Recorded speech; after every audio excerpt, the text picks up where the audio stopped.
Greetings, today let's talk about Camilla and Charles and William and Kate. Under Queen Elizabeth there was an unspoken rule. When the eldest member of the royal family went out to an event, the others would sit quietly and not be distracted. After Her Majesty's departure, the ratings of the Welsh soared, and now the British people would like to see them as king and queen.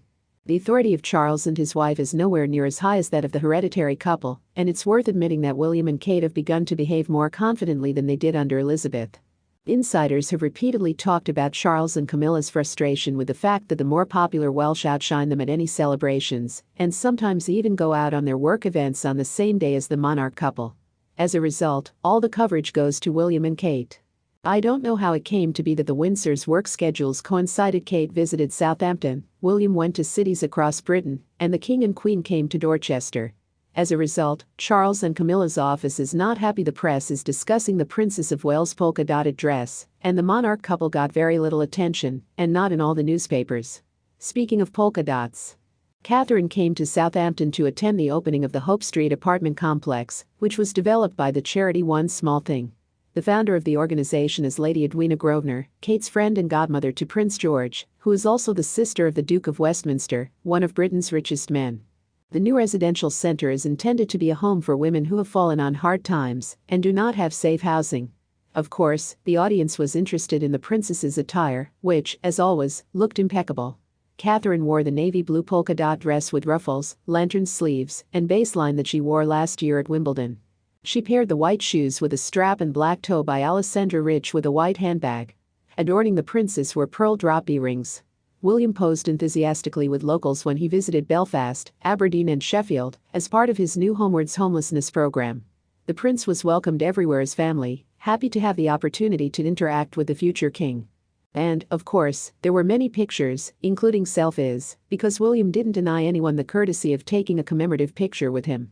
Meanwhile, the King and Camilla arrived in Poundbury, an experimental new town in the county of Dorset built in 1993. The purpose is purely representative and symbolic: to unveil the monument to Prince Philip, to visit the Royal Pavilion and present new medallions in his honor, and to open the Duke of Edinburgh's garden. I found few photos, but enough to consider the Queen's attire. Camilla again opted for royal blue, wearing a dress in a small floral print. On top she threw on a beige Bristol trench coat by Camilla and Mark and shoes to match. Both looked quite good and ennobled Camilla. And where to go without jewelry?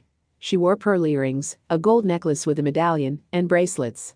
However, the glittering exit did not turn out well. There were no enthusiastic crowds, but the royal couple were met by members of the public who were respectfully discreet. Among them were even visitors to the spa next door, who were invited to go and say hello to the king. At least there were no "Not My King" posters, and thank goodness for that. I also read a lot of comments on this news. Here's what they were. What the hereditary couple has and the monarchy doesn't have is hard to describe. Maybe sincerity, maybe some goodwill towards others. And age doesn't play a role here. The same sincerity the Queen had, she was interested in the people and events around her, so you can't write off age. Neither the new king nor his queen show any interest in what they do or where they go. And honestly, why has the protocol service, which is supposed to control the schedules of the family, been disbanded? Apparently they don't respect the king either. It is possible that Charles deliberately allows this to happen to improve the overall rating of the firm. Perhaps he and Camilla are preparing for a quiet retirement, as Prince Philip did. Catherine sometimes dresses like that. But Camilla is always elegant. Why do you think the three events went together? Write in the comments. Let's discuss.